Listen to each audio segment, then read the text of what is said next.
Tertúlia. Meu boa tarde aí para todos e todas. Hoje é dia 9 de novembro de 2012, sexta-feira. O verbete é de número 2473. Tem 9 páginas, 56 logias e 33 máximas. Eu chamo a atenção que a divisão do detalhismo tem 22 máximos. O tema é voz humana. A especialidade é comunicologia. Quem redigiu o verbete e se dedicou muito para fazer esse mini tratado sobre voz humana foi a professora Ami, que está ali muito bem assessorada. Definição. A voz humana é o som produzido pela ação consciente da consim, homem ou mulher, ao lançar o ar dos pulmões para o laringe, modificando pelos órgãos vocais, objetivando a comunicação e a expressão de emoções, e cujo emprego pode revelar o nível da inteligência evolutiva pessoal. A belicopenseridade fazendo a voz espada. As intoxicações pensênicas advindas dos discursos anticosmoéticos. A mnempenseridade no reconhecimento das vozes. A assédio-penseridade refletida na alteração do timbre da voz. A benigno-penseridade irradiada pela voz fraterna. Agora, o papel da voz na transmissão da mensagem verbal e emocional do indivíduo. A anatomofisiologia do aparelho fonador. O canto, a fala, a prosódia, o discurso, a história oral. A ressoma acanhada refletida na baixa intensidade da voz. O ato de falar para dentro, o bom tom ao dosar a intensidade da voz em função do local, momento e interlocutor. A inibição ao usar o microfone. A autovivência do estado vibracional profilático, desbloqueando o cardio-chakra e o laringo-chakra, limpando a voz. A desassimilação a partir dos exercícios de voz. As evocações ao falar e cantar, o fenômeno da xenoglossia.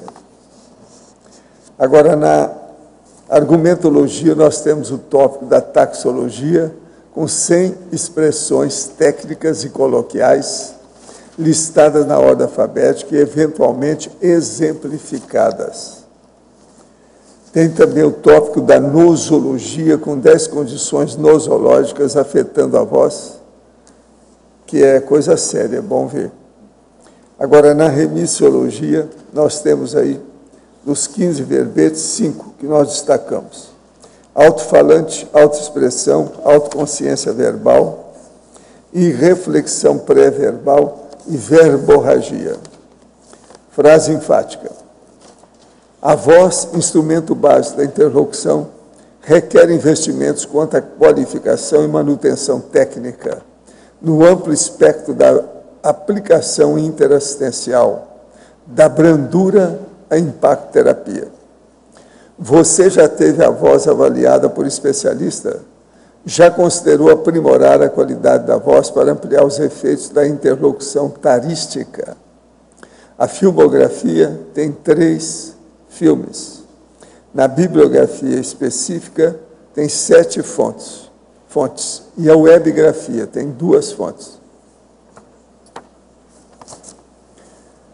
A mega-análise aí com João Paulo, nós temos 20 itens. Fala, fonação, emissão, entonação, intercomunicação. Autoexpressão, verbalização, discurso, oratória, timbre. Afonia, ressonância, frequência, linguagem e laringo-chacralidade. Taquilalia, verborragia, comunicologia, somatologia e fonoaudiologia. O verbete hoje do dicionário é omnifisiologia, o argumento é paracosmovisiológico. Eu chamo a atenção aí para o enunciado e também a premissa, aonde a gente mostra alguns dados pequenos, 7 de cada um, 7 itens, para a pessoa entender o argumento logo em seguida. Agora nós temos a verbetógrafa. Na fatologia, página 7, terceira linha. A ressoma acanhada refletida na baixa intensidade da voz. Poderia explicar, por favor, a partir de que idade notamos indícios dessa condição? Como revertê-la o quanto antes? Se você lê, né, os livros de especialistas, por exemplo, tem um que eu trouxe aqui, que é da Mara Belal e Paulo Pontes.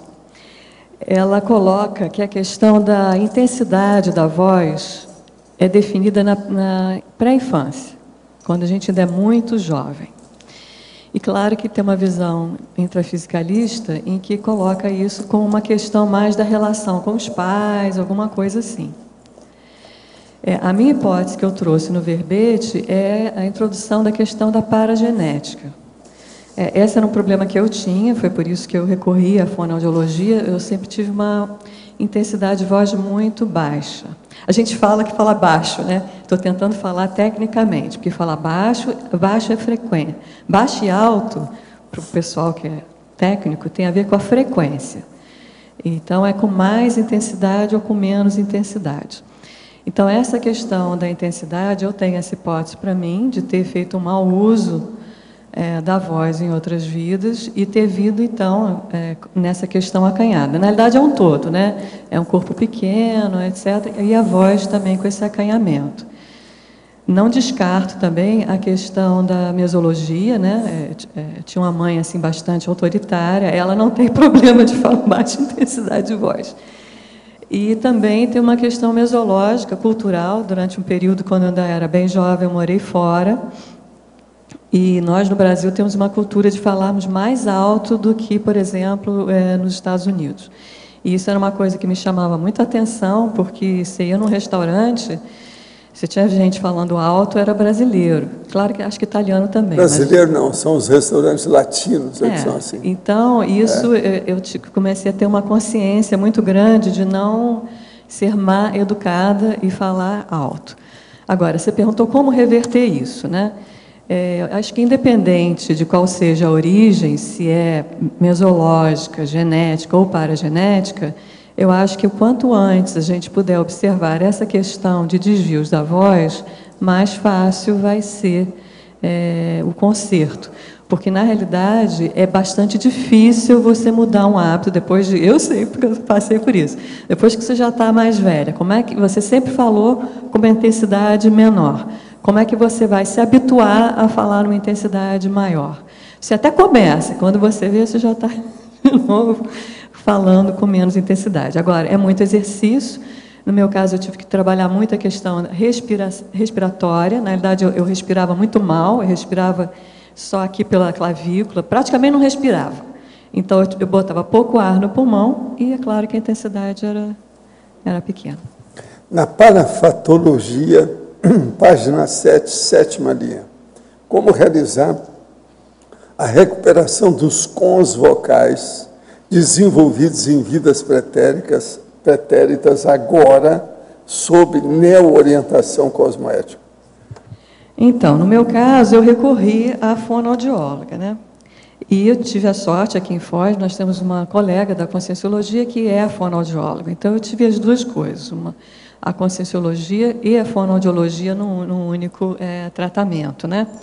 Então, o que a gente foi vendo? À medida que fazia aqueles exercícios técnicos para soltar a voz, surgia muitas vezes, vinham presenças mesmo de consciência, vinham energias gravitantes, ficava muito claro assistências que tinham que ser feitas, na realidade por mim, né, de me colocar numa, né, conforme eu falei aqui, numa neo-orientação agora cosmoética. Então, isso foi experienciado em consultório por mim. Na legislogia, página 8, segunda linha, do que trata a lei da Ormetá? Isso é problema com a Arlindo. Da máfia, né? É problema da Arlindo. Né? Da casa... É aqui do Arlindo, a Casa Nostra, né? Mas é como se fosse a lei da mordaça e da máfia, né? Quer dizer, você não pode falar, né? Não pode dedurar um colega, da mesma grupo, no caso da máfia. Eu quero agradecer aqui o livro que o Gilmar Moreira mandou, a face oculta da medicina, que é os trabalhos lá do Frei do Riso, do Rio de Janeiro. Isso aí vai para a holoteca, e nós vamos falar para o Hernande, também dá uma olhadela no livro. Outro livro que eu quero falar para vocês é Clarividência, Teoria e Prática, que é o livro aqui do Rodrigo Medeiros, só que tem que essa edição é em espanhol. Foi publicada em Madrid, na Espanha. Está muito bem traduzido aqui o livro dele, muito bom. Está muito bom o livro. Agora, eu deixo agora o nosso eminente Arlindari falar. A mim, na pensenologia, segunda linha, segunda e terceira, a de sincronia, pensena, emissão de voz. Isso às vezes acontece, né? Você pensa mais rápido, às vezes, do que você fala, né? Então, você está pensando uma coisa e, às vezes, você está falando outra, porque você já está falando aquilo, ou que você está pensando, entendeu? Você está no meio de uma frase, mas você começa a pensar mais rápido e, lá pelas tantas, já vai tem mais a ver com a fala, propriamente, do que a voz aqui, né? Esse verbete, ele mistura uma série de áreas, porque tem a parte da fonação, digamos assim, que seria a origem do som, né? Mas tem toda a parte de fala associada. Aí, no caso, essa questão da desincronia, eu acho que pode ter por 1000 motivos, né? Neurológicos também. Inclusive, eu convido aqui que, se tiverem pessoas que entendam desse assunto porque, por exemplo, tem pessoas que são da fono, tem pessoas que são da oratória, tem gente que é do teatro, tem gente que é do canto. E cada uma dessas áreas, é pessoal da linguística, né? Se a gente entrar na fala, cada uma dessas áreas tem uma visão muito diferente do que a voz. Eu procurei aqui ser o mais abrangente possível. Então, certamente não vou agradar nenhuma área, porque elas não coincidem, né, no seu ponto de vista. E na página 7, fatologia, 7ª e 8ª linha.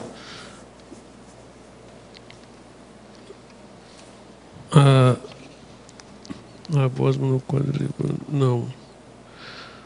É na 8ª, atração do leigo em parapsiquismo pelas pitas de plantão. Aqui eu quis introduzir essa questão do oráculo, né? Porque foi um dos usos que o parapsíquico teve da voz, um uso com muito poder, né? E esse poder também só era exercido porque os ouvintes davam esse poder a quem estava falando, porque como a pessoa não exercitava o seu próprio parapsiquismo, dava muito poder para quem estava nessa função. Então, aqui é só para a gente estar relembrando, né, o nosso passado. Então, ok, obrigado. A verbetógrafa. Em Sinergismologia, página 7. Poderia ampliar o sinergismo para cérebro, aparelho, fonador? Poderia explicar de maneira mais profunda o sinergismo entre o laringochaque e as cordas vocais? Na realidade, profundo aqui é mais a questão fisiológica, né? Eu até trouxe uns desenhos aqui que talvez possam ajudar a gente a entender melhor essa questão. É claro que tudo começou no cérebro e, na realidade, tudo começou no paracérebro, né? Quando a gente tem intenção de falar, né, aquilo já começou lá de cima, né? Então, tem a ordem, né, da consciência no paracérebro, que vai para o cérebro e que aí, então, vai dar esse start no aparelho fonador. Daí eu queria mostrar para você aqui uma imagem que talvez vai mostrar mais essa questão, né? Você perguntou da laringe, não é isso? Mas eu vou mostrar tudo. Vamos ver se os meninos conseguem focar. Vamos dar um tempinho para eles estarem focando essa imagem. Então, só para ir adiantando, enquanto eles estão tentando, será que está dando para ver? Então, vocês estão vendo que começa do pulmão aqui embaixo. Está vendo aqui essa... Está dando para ver o pulmão aqui embaixo? Então, o pulmão é como se fosse a bomba. O pulmão é que vai dar a pressão no ar. Essa pressão, esse ar pressionado, vai subir por essa coluna de ar, né? Tá talvez seja melhor segurar. Então, essa coluna de ar aqui. Aqui nós já estamos na laringe. E aqui tem até um outro desenho que você vai perceber melhor aonde estão as cordas vocais. As cordas vocais, elas ficam na laringe. E qual é a função da corda vocal? Lembra, a gente tinha a bomba, que era o pulmão, jogando ar, e subia, né, pressionado, essa pressão de ar. E, então, a corda vocal, que está aqui nessa areazinha aqui da laringe, é como se fosse uma válvula. Não sei se você já viu uma imagem da corda vocal. É como se fosse... Depois eu posso mostrar aqui. Mas ela é como se fosse... Depois eu vou mostrar. Ele funciona como uma válvula. Essa pressão do ar vai fazer essas pregas se abrirem, né? E esse fluxo de ar, então, modulado por essas pregas, é que vai fazer os sons que a gente escuta. Então, você repara... Bom, aí teve o som, né? Que foi a partir daqui das pregas vocais. Só que aí eles vão para todo o trato, eles sobem, né? Vai pela faringe, boca, palato, né? E aí entra a coisa da articulação, que é feita por essas outras partes. E entra toda a parte de ressonância que entra todas as cavidades. Está vendo essa parte aqui que está achuriada? São todas as cavidades que nós temos só na cabeça, mas, na realidade, até o osso, os ossos, tudo isso entra na ressonância da voz. É por isso que a voz é uma coisa tão particularmente única de cada consciência. Até quando há o transplante de laringe, a voz é do indivíduo, porque é pouco que a laringe... Claro que existe uma arquitetura da laringe, mas ela influi muito menos do que todo o resto que eu coloquei. Então, essa interação é exatamente... Na verdade, seria toda a interação do aparelho fonador, que é bastante complexa, e se você olhar cada uma dessas áreas que eu falei, teatro, música, oratória, cada uma dessas áreas foi desenvolvendo técnicas para estar mexendo nessa anatomofisiologia para extrair sons considerados esteticamente melhores por cada uma dessas áreas. O que é esteticamente melhor já vem da percepção do ouvinte. Né? O que é melhor, mais bonito? É muito subjetivo. Mas eu acho que o que é feio, praticamente todo mundo concorda. Né? Pode não concordar do que é o melhor. Então, eu acho que com isso, espero ter mais ou menos explicado. Tem aqui até uma outra foto aqui, tá vendo? Vista de frente. Esse tubo embaixo é a traqueia. Vai subindo. Essa parte aqui, ó. Então, é a parte dos músculos, né? Essas pregas vocais, elas são acionadas por uma musculatura. Então, esses músculos é que vão fazer essas pregas fazerem o movimento delas. E existe toda uma anatomia que no homem é diferente, em geral, né? As pregas vocais do homem têm dimensões maiores, tem uma espessura maior. Então, isso já faz também que a frequência da voz do homem, em geral, seja mais baixa, mais grave, da mulher mais aguda e assim por diante. Em Paradoxologia, página 8, primeira linha, poderia explicar o paradoxo do homem franzino com vozeirão e do homem robusto com voz afeminada? Qual a relação entre a psicosfera da consciência e o paradoxo vocal? De que maneira os traços da consciência influenciam na formação do sistema vocal somático? A gente está falando de paragenética, né? A paragenética já vai fazer uma influência em toda a parte psicológica. Muito da voz está na psicologia da voz. E toda essa movimentação, né, de como é que você faz esses movimentos todos, muitas dessas informações já estão impregnadas lá no seu paracérebro. Então, você já traz isso, são seus cões vocais que você trouxe de outra vida. Agora, essa questão do homem franzino e do homem robusto, na realidade, é uma coisa visual. A gente vê um homem grandão, você fica achando que tudo nele vai ser grande, e às vezes não é. Às vezes a laringe dele não é, às vezes a prega vocal não é, às vezes a musculatura dele é inadequada, enfim. ele respira mal, uma série de possibilidades existem. Agora, é curioso, às vezes você vê aquela pessoa que é assim, um palito, né? E tem um vozeirão, né? E a gente leva um susto muitas vezes. Às vezes a gente ouve a pessoa no rádio, você fica até imaginando um determinado som associado àquela voz. E nem sempre a coisa coincide, né?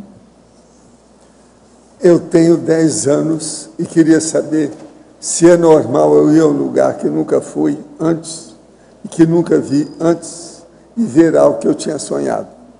Exemplo, eu tive uma apresentação do coral e quando eu estava me apresentando eu vi uma parede lá no fundo do colégio, uma parede que eu já tinha sonhado antes, mas eu nunca vi e nunca fui nesse lugar. Isso é normal? É. Isso é o dejaísmo. Também já aconteceu de eu sonhar com algo que vai acontecer. Por exemplo, eu já sonhei que a minha professora ia dizer algo para mim. E ela disse no dia seguinte que eu tinha sonhado um dia atrás. Isso é normal? É. Isso é precognição. São fenômenos comuns.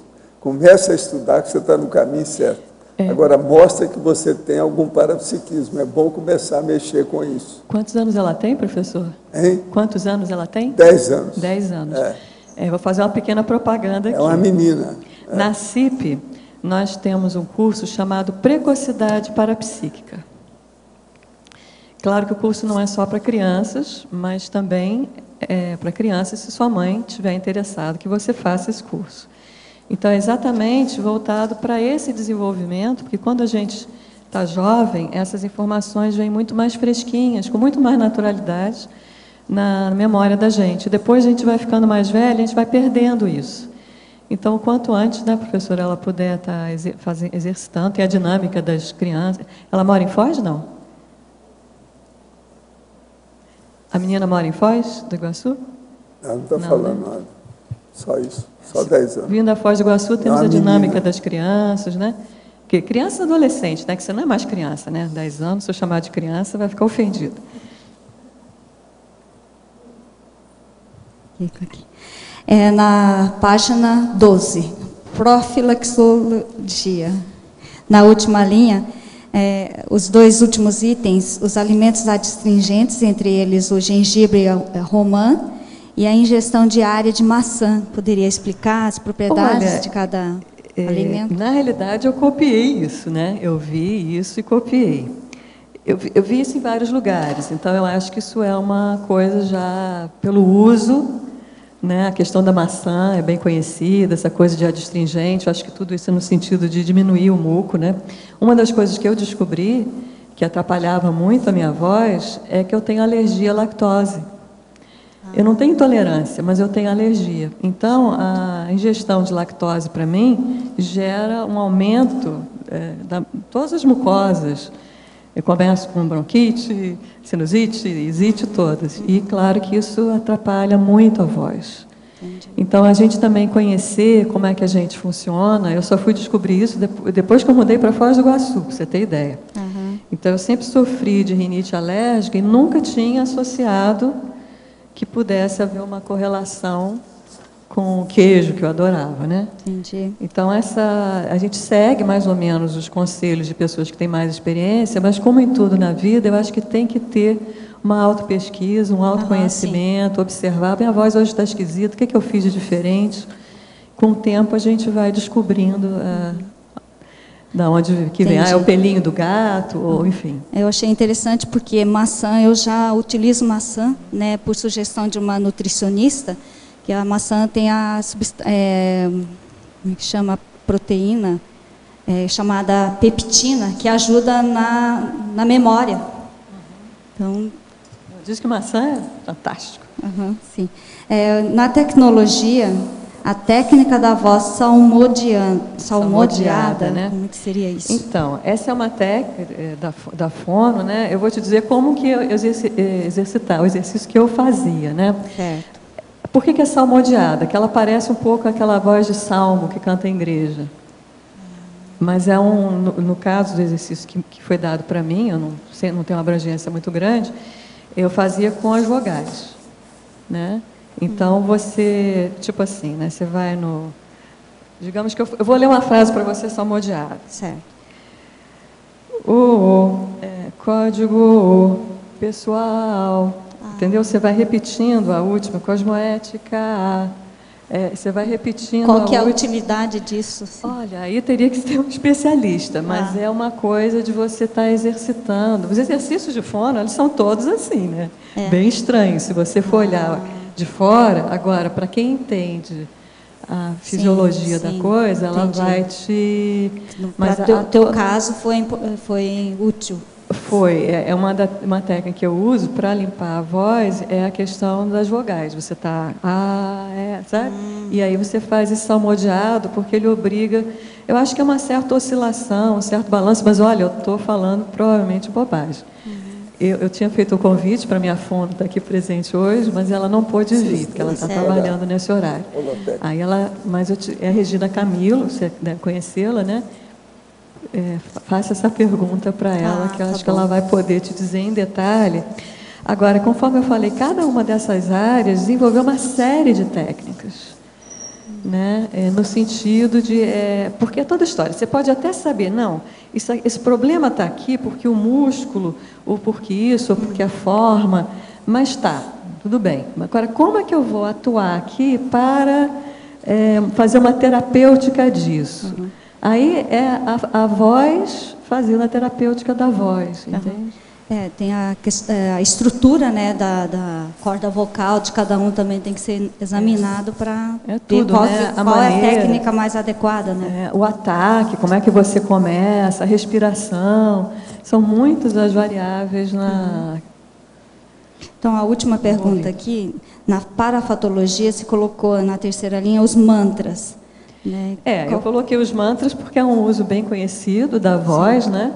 Em que você pode alocar uma quantidade de energia maior, né? Ampliar a sua quantidade de energia a partir do movimento vocal, não é isso?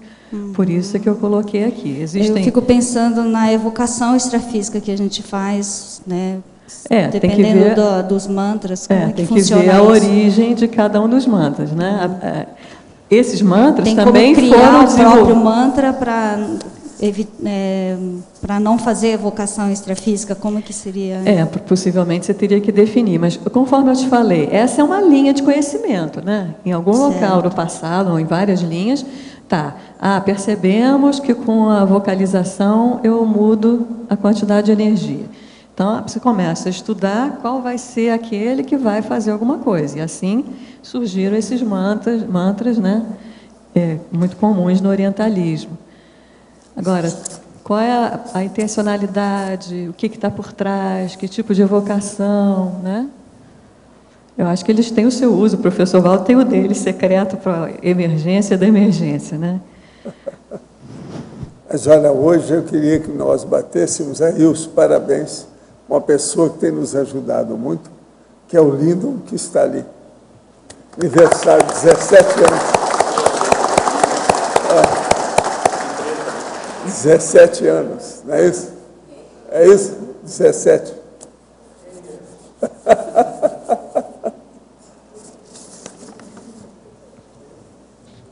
Agora, aqui nós temos na parafatologia, página 7, quinta linha, o estado alterado de consciência produzido pela hipnose.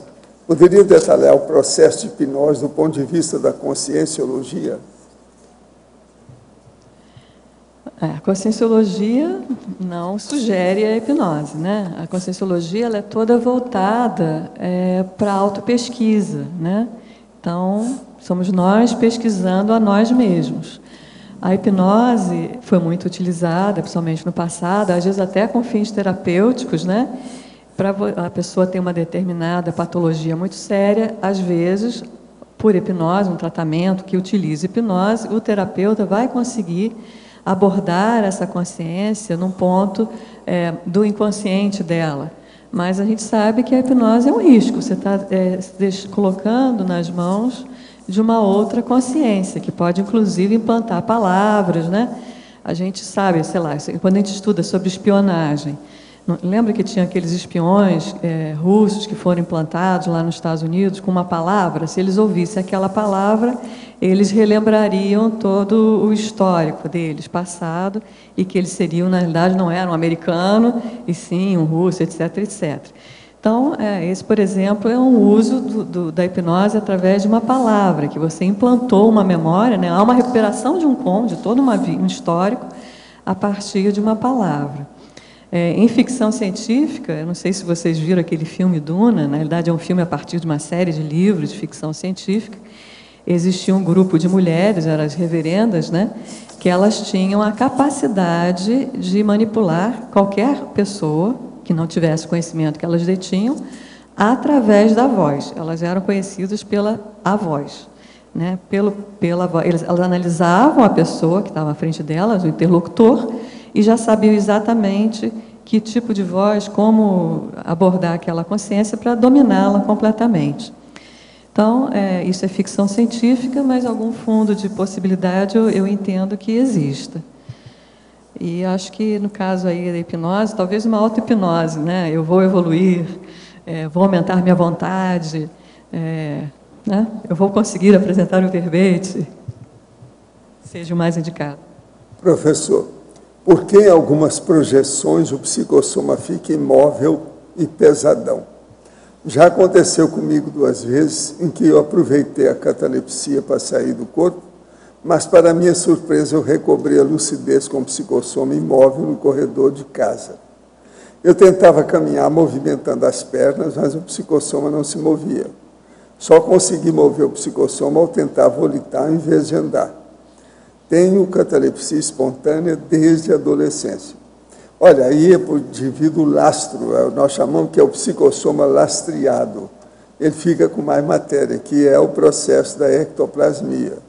Você deve trabalhar com EV e com o arco voltaico crânio-chacral no sentido de desenvolver o seu domínio com as energias. Com isso, quando você estiver fora, você vai começar a pensar pelo mental soma diretamente. Funciona, então, contra o psicossoma e você não fica com ele lastreado desse modo. Agora, qualquer coisa, pense no processo de volitar. Agora, não faça nada sem ter um objetivo. Não fica fazendo turismo extrafísico, que isso não leva a muita coisa. O ideal é fazer com algum objetivo mais sério. Olha o alvo, ideia, alvo, pessoa, consciência, ou consciex, alvo, local, alvo, ideia, alvo, e etc.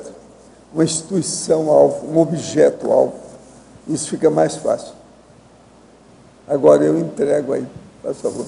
Ami, para a patologia, segunda linha, você fala sobre a desassimilação a partir dos exercícios de voz. Pode falar um pouco da sua experiência com isso? Eu percebi que isso acontecia. Achei bem interessante, porque vai limpando a voz, mas vai limpando o energossoma também. É que nem andar de esteira, né? Eu não sei se andar de esteira a gente se percebe, fica bem claro que... né? E eu percebia isso com o exercício de voz também. No consultório ficava claro os campos que iam sendo formados, né? Mas mesmo em casa, eu fazia muito no carro, né? Porque eu dirijo normalmente sozinha e tudo fechado, amor local para você exercitar, né? Porque até arrumar o tempo para fazer exercício já também é uma condição que às vezes a gente esquece. Então eu comecei a adquirir esse hábito de fazer exercício no carro. E eu percebia que ficava hiper energizado ali dentro. Aí nessa linha, logo depois tem as evocações ao falar e cantar. Isso aí, sem dúvida, não tem como, né? A gente fala, às vezes você está até falando a fala da consciência, nem a sua, né? Já foi até o contrário. Primeiro você acoplou e depois já está até falando. E a música é muito bandeiroso, né? A música... Ontem a gente estava no Verbetografia, a gente estava analisando um verbete que era sobre música antiassistencial, né? Não, era... Acho que, bom, enfim. Nossa, ficou difícil, porque você fala de um tema... Não sei se a questão de ser música fica mais fácil de entrar, talvez tenha isso. É muito fácil. Olha que a gente tinha vários verbetes. Nenhum ali, a maioria, tinha vários que eram nosográficos, né? Nosológicos. Mas a gente via que parece que é mais fácil de entrar pela questão da música. Eu não sei se a música é meio hipnótica, né? O número de consciências envolvidos é maior. E a mesma, você vai falando a mesma fala, ela vai entrando numa hipnose, deve ser por aí. Né? Acho que sim. A voz é um negócio que, à medida que você vai estudando, a gente não dá muito valor, né? Tem ela ali o tempo todo, ali. Só quando a gente perde que dá, o que aconteceu? Eu fiquei sem voz. Mas, se você parar para analisar, é muita coisa que está envolvida. É muito importante, né? A gente sem voz não é ninguém. Eu estava lendo um artigo sobre esse transplante de laringe. Existem um histórico de 2 pessoas que foram transplantadas. Um tem mais de 10 anos. Então, mesmo tendo que tomar remédio todo dia, né, para não dar reação, né, a pessoa não compara a qualidade de vida anterior. Porque diz que é um sofrimento muito grande você ficar incapacitado de falar. A tua vida, ela diminui consideravelmente, né?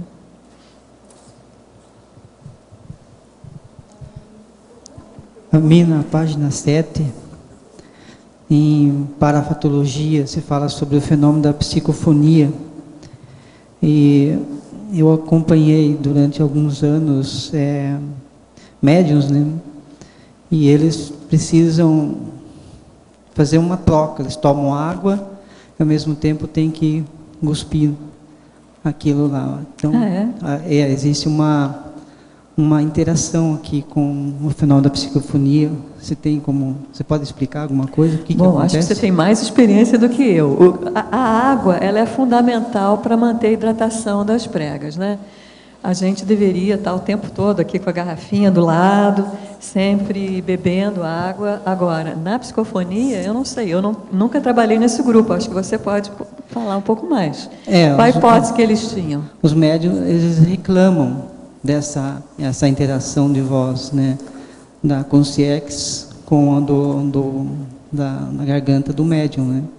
Então, nessa situação, eles reclamam a dificuldade, e às vezes eles têm que parar, engolir, ou se puder, cuspir, né?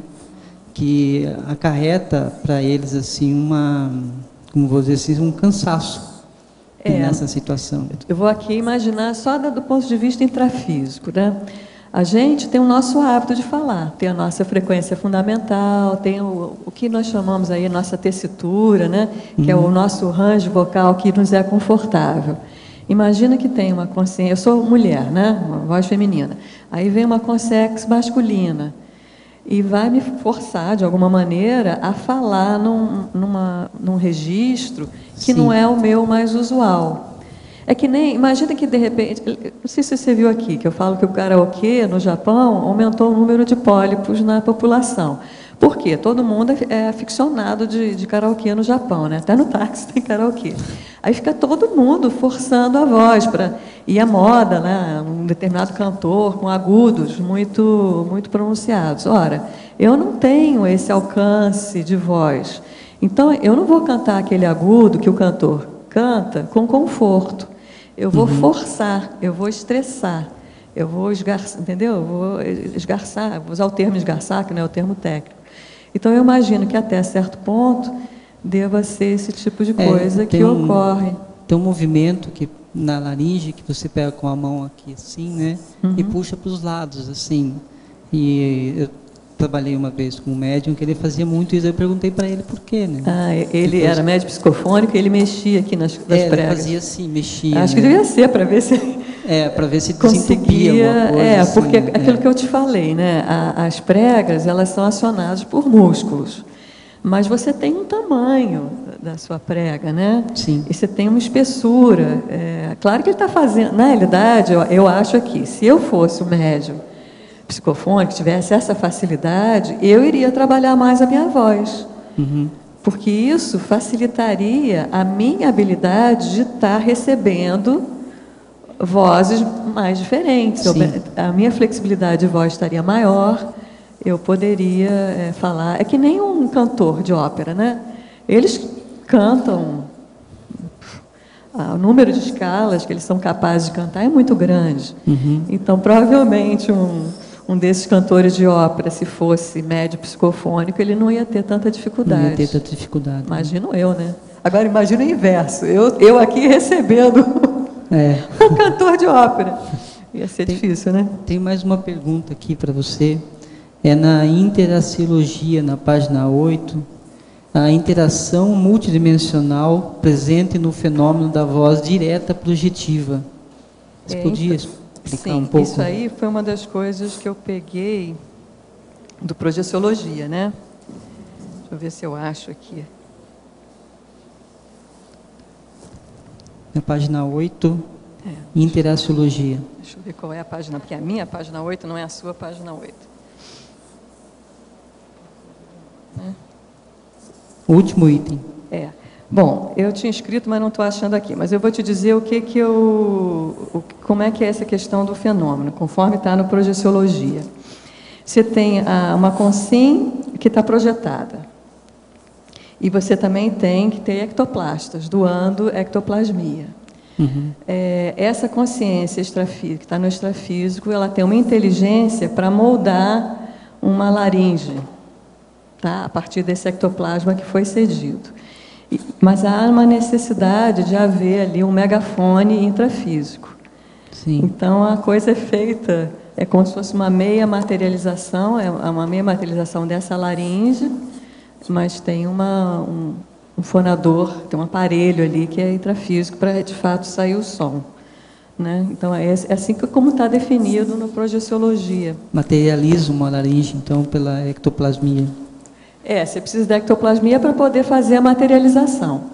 E você precisa da consciência inteligente para materializar, né? Para dar forma. E você precisa do objeto intrafísico que vai, de fato, por onde, de fato, o som vai existir. Ok. Ok? Obrigado. Depois, alguma hora eu vou encontrar, eu te digo a página, porque eu anotei, já não sei mais aonde.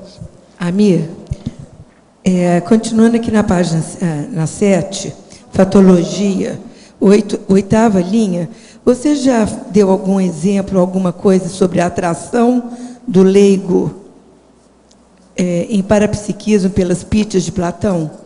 Então, você chegou a falar nisso? Eu Porque cheguei eu cheguei um pouquinho atrasada. Mas o que eu comentei é mais ou menos o fato da gente, no passado, já ter atuado como pítias, né? Nessa condição de oráculos. E, nessa condição, a pítia detinha muito poder, né? E esse poder lhe era conferido pelo ouvinte.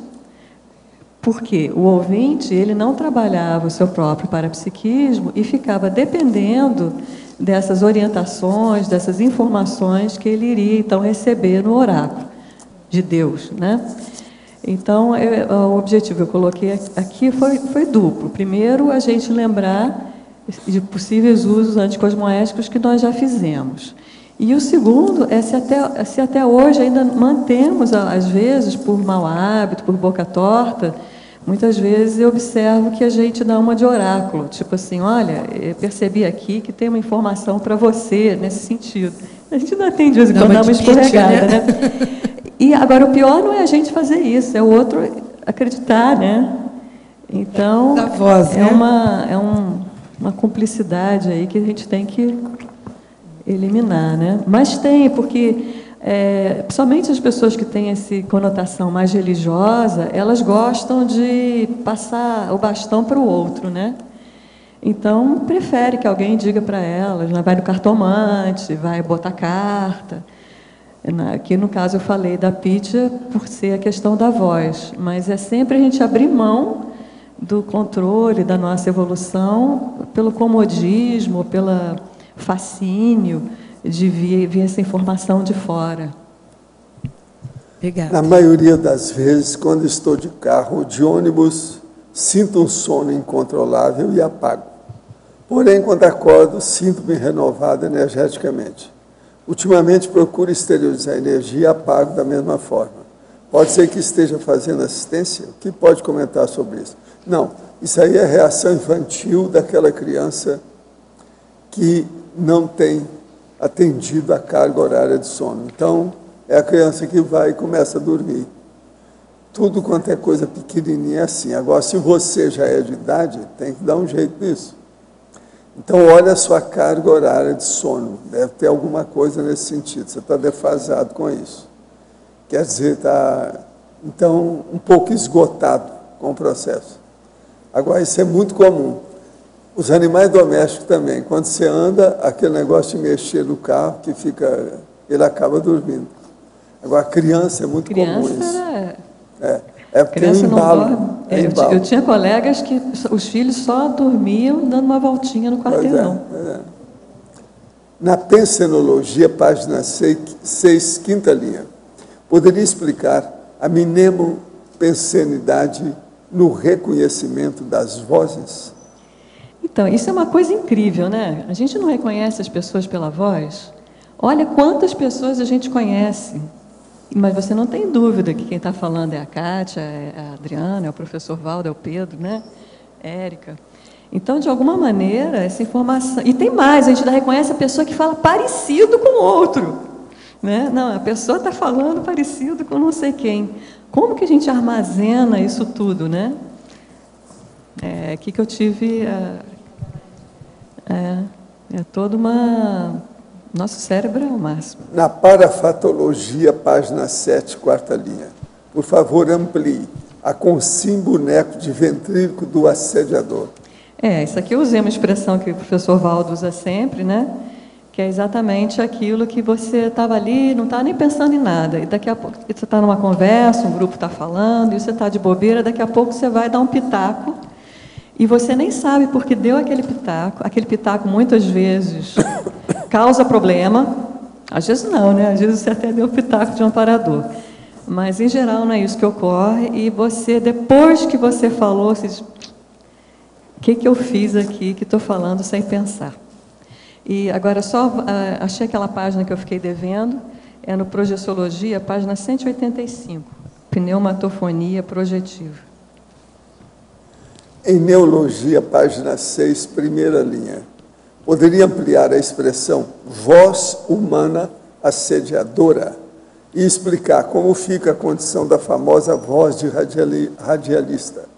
Ele se caracteriza como voz assediadora ou tarística. Qual pensene prevalece no caso de uma voz assediadora transmitindo um conteúdo tarístico? Bom, acho difícil a voz ser assediadora e transmitir um conteúdo tarístico, começando do fim para o início, né? A voz assediadora que eu tinha em mente aqui é aquela que diminui o outro, né? Às vezes até, eu vou falar de mim enquanto mãe, quantas vezes eu não assediei meu filho ali, menino, faz aquilo, ou fazendo uma crítica exacerbada, né? Isso é uma voz assediadora, no sentido que você, de fato, não está ajudando. A heterocrítica ela é importante, mas ela tem que ter um momento. Quando aquilo vira uma ladainha, já não tem mais efeito positivo possível, né? Então, isso é aquela voz assediadora, que quando fala lá, você, lá vem, né? Essa é a ideia. E com relação ao conteúdo tarístico, eu acho que tem de tudo. Às vezes o conteúdo tarístico está numa voz dura, às vezes o conteúdo tarístico está numa voz suave. Ela vai depender da tares, do momento, da adequação. É por isso que a gente tem que ter essa flexibilidade de poder transitar bem em todo esse range, porque tem hora que você tem que falar duro, né? Eu vejo aqui o professor Valdo, né? Até apresentou o histrionismo, né? Tem hora que ele entra assim, que a gente, nossa, leva até um susto, a gente olha de novo, tá. Não, a energia está... Né? Você tem que olhar um pouco mais do que só a voz para você, muitas vezes, perceber o que está por trás ali. Então, é a vontade de esclarecer, a vontade de clarificar, isso é o que faz o conteúdo ser tarístico. Mas eu acho que é impossível ter uma voz assediadora com conteúdo tarístico. Muito bem. Página 6, estrangeirismologia. Você podia explicar essa ressonância, cul-de-sac? É assim que se diz? Eu vou te dizer qual é o exemplo. Cul-de-sac, em francês, quer dizer, assim, sabe uma rua sem saída? Aquele finalzinho ali? Então, eu vou te dizer quem que a Regina saberia dizer para você, fazer para você, que é uma voz cul-de-sac. Eu vou te ler a definição e vou te dizer que o exemplo é o Maluf. Como é que é a voz do Maluf? Você sabe repetir? Nem eu. Mas, alguém sabe imitar a voz do Maluf? Além disso... né? Eu vou te dizer... Não, eu vou te dizer a definição. É uma ressonância surda, abafada, localizada na área faringe, com retração posterior da língua. Todo mundo entendeu tudo, né? Também quando o som parece estar concentrado na cavidade nasal pela constrição anterior parcial ou completa das narinas. Olha, uma outra dica é o seguinte, esse trabalho que eu peguei é uma tese que fala da questão do deficiente auditivo, que a maioria dos deficientes auditivos tem a voz cul-de-sac. Então, sabe como é o deficiente? Uma coisa assim? Isso seria, entre outras coisas... Agora, ainda sobre ressonância, como você estava falando da vibração do som e do rapport que isso permite, né? Então, eu queria saber o que você fez um desenvolvimento vocal, né? Você fez um trabalho e mudou a forma de impostação, de clareza, né, na emissão vocal. E eu queria saber se você já experimentou a mudança também, ou já experimentou em algum momento o acoplamento em função das ressonâncias, variando com o tema ou com o som, ou seja lá o que for a sua experiência. Eu comecei a fazer o tratamento com foco da intensidade e não ficar tão rouca, né, naquele cansaço vocal que eu tinha, né? Então, esse foi o foco. Aí, é claro que você vai trabalhando, você vai melhorando a articulação, você vai melhorando a ressonância, faz exercício, essa questão do palato, você vai melhorando num todo. Agora, o que eu percebi de resultado? No que eu trabalhei a voz, ficou mais fácil para mim o acoplamento com o amparador. Eu, às vezes, no 40 Manobras, eu participo do debate do curso, né, junto com o professor Mário. Então, eu já percebi algumas vezes que aquele tom de voz, ele fica tão brando, tão suave, aquilo... eu sei que não é só meu aquilo. Então, isso permitiu uma calmia maior para o acoplamento maior. E essa confirmação eu tenho porque muitas vezes o aluno vem ao final e diz, nossa, a sua voz. Eu digo, não é a minha voz, né? Ele percebeu a energia diferenciada presente. Então, sim, esse é um dos motivos pelo qual eu resolvi escrever o verbete, é que eu queria realmente fazer um estímulo das pessoas darem um foco nisso, porque faz uma diferença muito grande. Eu percebi uma diferença muito grande. Eu queria só dar uma aula melhor. E, no final, eu tive tanto lucro. Eu me acalmei, eu me pacifiquei, né? Foi um movimento em conjunto. Mas foi um trabalho, sei lá, transdisciplinar, né? Aquilo foi... Você trabalha a pensanidade, mas você também trabalha... tudo vai junto. Né? Ami, eu gostaria que você aproveitasse e falasse dos demais estrangeirismos. Pode ser? Sim. Então, vamos lá. O output vocal é a sua saída vocal, né? O que sai, né, pela nossa voz. O pitch, ele tem a ver com a frequência fundamental, mas ele não é igual, não é uma identidade. O pitch é como se fosse a percepção da frequência fundamental. O que é a frequência fundamental? Cada um de nós tem uma frequência básica.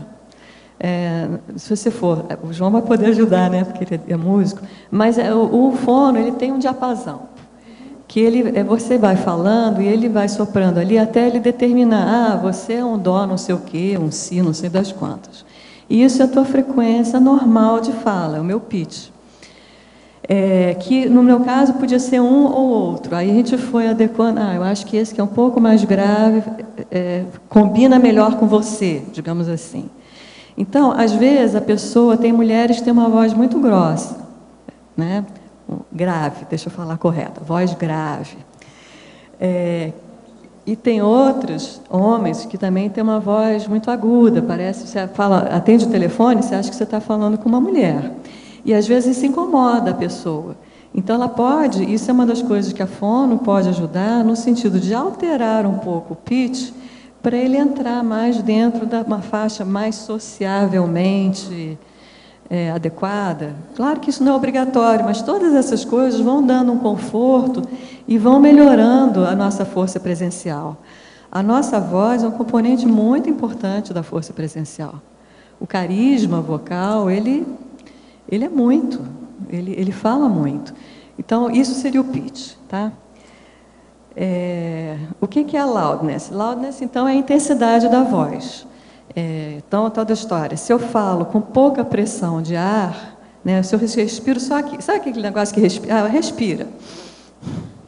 Quando você faz isso, impossível você encher o teu pulmão de ar, porque você já apertou aqui em cima. Mas quase todo mundo tem, o leigo não tem isso, né? Vou respirar. Né? Então, isso não vai ajudar o seu loudness. Para ter uma intensidade maior, é preciso que você use mais o diafragma, para o diafragma empurrar, dar maior pressão de voz, para poder, né, apertou aqui, vai sair maior. Isso vai dar um loudness, uma intensidade maior. O que é o jitter? O jitter é quando você começa a alterar a frequência. Digamos que eu tenha começado no tal de uma frequência básica lá, o meu pitch começou lá num dó, e daqui a pouco eu fui mudando. Não estou cantando, tá? Eu estou falando, mas lá pelas tantas. Sabe o que acontece? A gente fica irritada ou fica emocionada, a gente já muda. Você começou grave, daqui a pouco você já está... Porque, né, agora... Só que, às vezes, essas mudanças, elas são rápidas. Você está falando, e isso está... O jitter é como se fosse pequenas frequências em torno do seu pitch, né? E tudo isso vai dando sujeiras, digamos assim, na sua voz. O shimmer já é quando tem alterações no volume. A princípio, eu estou falando mais ou menos no mesmo volume. Digamos que eu esteja o tempo todo alterando. Como é que eu sei isso? Você fala e tem um analisador de espectro, que vai estar analisando ali a frequência. Aí você pode ir vendo, está aqui minha frequência fundamental, em cima dessa fundamental tem esse shimmer e esse jitter. Olha, os harmônicos, né? O que dá beleza na voz são os harmônicos, né? Tudo mais. Bom, o que é esse voice on set time? Eu posso ler aqui, é uma definição assim, que tem a ver com o tempo da parada da consonante, é um negócio super técnico. Infelizmente, eu não vou saber te dizer, mas é um tempo lá da parada, então às vezes parou, mas ainda sai o som. É um negócio bem complexo. A creaky voice e a vocal fry, na realidade, é a mesma coisa, sendo que a creaky voice os britânicos falam creaky voice e os americanos vocal fry. Seria a voz crepitante. Também não me peça para conseguir imitar, porque eu não vou conseguir. A voz flat, aquela voz mais assim, sem modulação, né? Uma voz mais sem harmônicos também. A ressonância cul-de-sac, que eu já falei. Esse Voice Range Profile, que é o VRP, então é o tal que você... eu quero saber qual é o meu alcance de voz. Então, eu vou lá e eu faço chama fonetograma. Muito embora não tenha nada a ver com fonética, né? Devia ser um fonograma, mas o termo é fonetograma. Então, você vai falando e vai sendo medida a intensidade que você tem de voz para cada uma das frequências. Então, lá pelas tantas, eu sei que a minha voz mais grave... Essa aqui eu falo em tal intensidade. E a minha voz mais aguda é aquela lá com tal intensidade. Então, com isso, eu defini o alcance, eu tenho lá, né, através desse fonetograma, qual é. Agora, o fato de eu conseguir falar não quer dizer que eu esteja falando bem. Às vezes está saindo o som, mas eu estou me arranhando toda. Então, aí a tessitura já é esse range com que você fala com conforto. Isso seria a questão da tessitura. O voice acting, ele é o mais geral, né? O voice acting é o ator que usa a sua voz. Então, ele empresta a voz para um personagem. Nesses filmes de animação, você vê, né? Virou moda, né? Um grande artista emprestando sua voz a um personagem. O dublador é um voice acting, né? Porque ele está emprestando a voz dele para um avô. Então, de repente, está lá, fazendo a voz menininho, faz a voz, né? Isso seria o voice acting. O voice-over faz parte do voice acting. Qual é a diferença? O voice-over é aquela voz do narrador, que vem no fundo, assim, sabe? Então, digamos que tem um documentário. Não tem uma voz que vai narrando aquele documentário? E isso é o voice-over, que não deixa de ser um tipo de voice acting.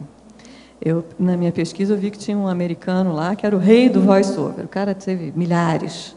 Era conhecido como... A grande maioria desses documentários era com a voz do Dom Lafontaine, já dessomado. A inner voice seria aquela nossa vozinha interna, né, a voz do grilo falante, né, digamos assim. A viva voz é a viva voz, né, que a gente usa corriqueiro. E o correr-se, la voz tem um errinho aí, é sem esse hífen, tá, gente? Seria, então, fazer uma notícia ser espalhada, né? Correr-se la voz. A voz corre o mundo, né? Espalhando uma determinada informação. Em Fatologia, página 7, quinta linha. Por que acontece o medo da autoexposição e o medo do branco adiando a docência? Já vi pessoas que, quando utilizam o microfone, por exemplo, tem o que se chama de branco mental. Por que isso ocorre? É inibição? Inexperiência? Eu acho que tem de tudo, né? Mas eu acho que tem muito também de experiência de vida passada. Eu lembro que isso é uma das coisas que eu percebia, até na minha vida profissional. Às vezes eu estava numa conferência, eu via que determinada coisa... Queria fazer um comentário, eu não conseguia. Eu não conseguia me levantar e ir no microfone expor alguma coisa. Isso, para mim... Agora, eu conseguia ir lá e eu fazer uma apresentação. Eu podia até ficar meio assim, mas eu nunca me boicotei a ponto de não dar uma apresentação. Mas eu tinha muito medo do debate. Então, isso fez eu levantar algumas hipóteses, de eu já ter falado alguma besteira no passado num debate, ou de ter me exposto num debate, ter passado vexame, né? Então, eu acho que eu acho que às vezes tem, porque o problema desses traumas do passado é que ele trava, você nem lembra, né? Você começa a perceber, gozado, isso aqui eu não gosto de fazer. Isso aqui eu sempre evito. Eu lembro quando começaram as tertúlias, ainda na salinha verde, gente, eu não conseguia fazer nenhuma pergunta. Era impossível. Eu pensava em fazer uma pergunta, o cardio-chakra disparava, eu suava frio. Falei, gente, o que é isso? Então, era o quê? Era muita Consex que vinha, né? As companhias vinham todos. Então, acho que podem ser muitas as causas, né? As origens. Às vezes a gente acha que fala mal, ou acha que gagueja, enfim. Mas eu faria sempre essa pesquisa de vidas passadas, essa pesquisa do extrafísico no momento, qual é o tema...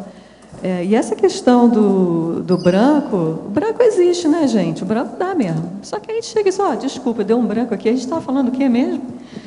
Não tem jeito, né? Agora, então, na terceira idade, está fogo isso. O nódulo indefinido na tireoide pode causar alguma repercussão no psicossoma, saída ou retorno? E o que pode causar o aparecimento desse nódulo? Tem a voz muito potente, estou tentando diminuir o volume, mas quando quero chamar alguém que está além da minha voz, digo o nome da pessoa bem baixo, para que apenas eu ouça, então ela olha ou acena. Como isso funciona? A pessoa fala muito alto, com muita intensidade. É difícil aí o que está falando. Fala o nome da pessoa baixo.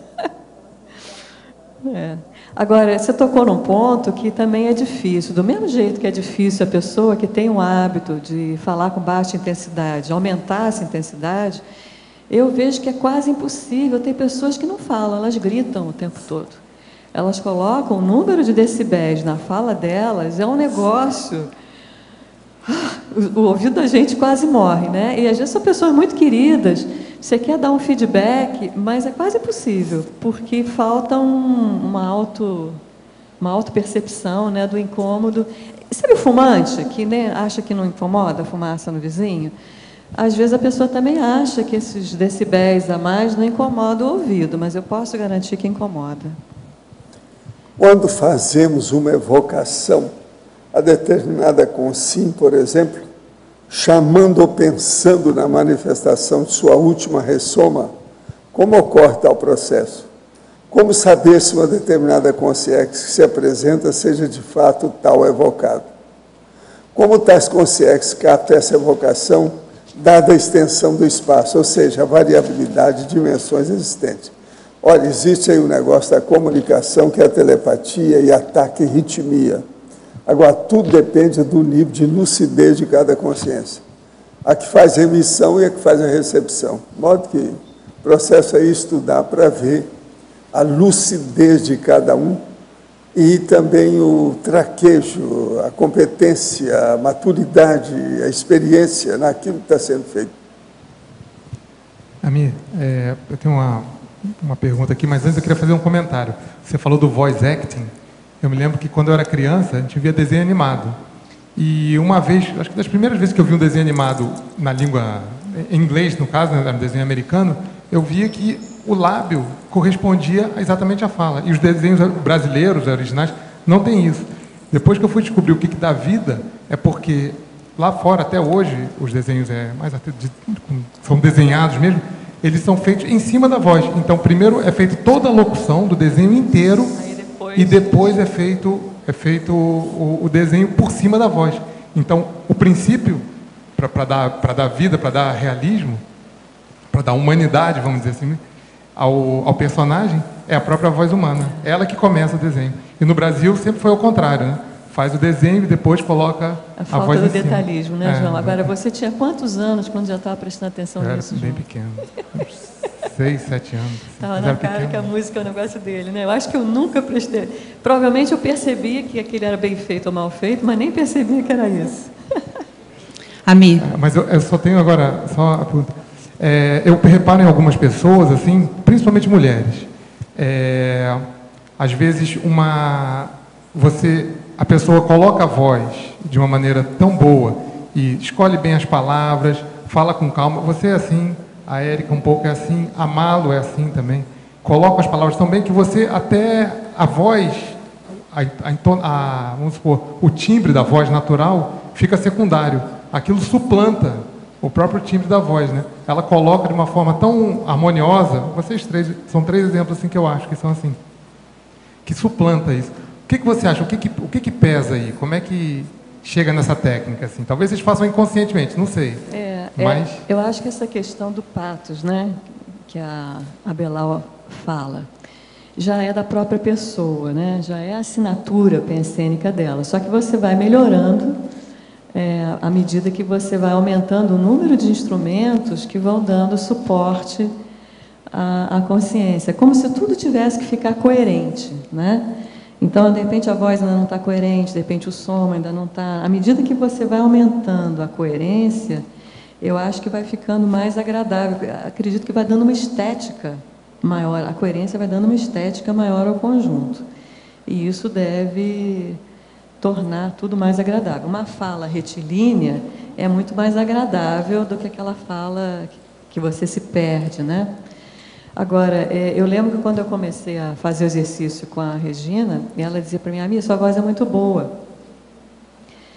Então, eu imagino que eu tenha trabalhado a voz em outras vidas. Eu sempre fui afinada, não sou uma pessoa desafinada. Então, já começa assim, a pessoa que é desafinada, ela já não tem, voltando à pergunta da Kátia, ela não tem o pitch numa nota, ela já está num semitom, sei lá, não sei, não entendo de música o suficiente. Então, tudo dela vai desafinando, porque para melhorar isso, ela tem que mudar o pitch de voz dela, para poder, então, sair dessa desafinação. Então, imagina, se uma pessoa não consegue nem escolher um pitch pessoal afinado, olha o grau de alguma desarmonia musical interna dela. Eu não sei bem como faria essa estrutura da consciência, mas alguma coisa está muito fora de eixo da pessoa nem perceber que aquilo... Porque às vezes a pessoa percebe e não consegue mudar por um problema fisiológico, né? Mas às vezes não, ela nem nota. Tem muito desafinado que nem percebe que é desafinado, né?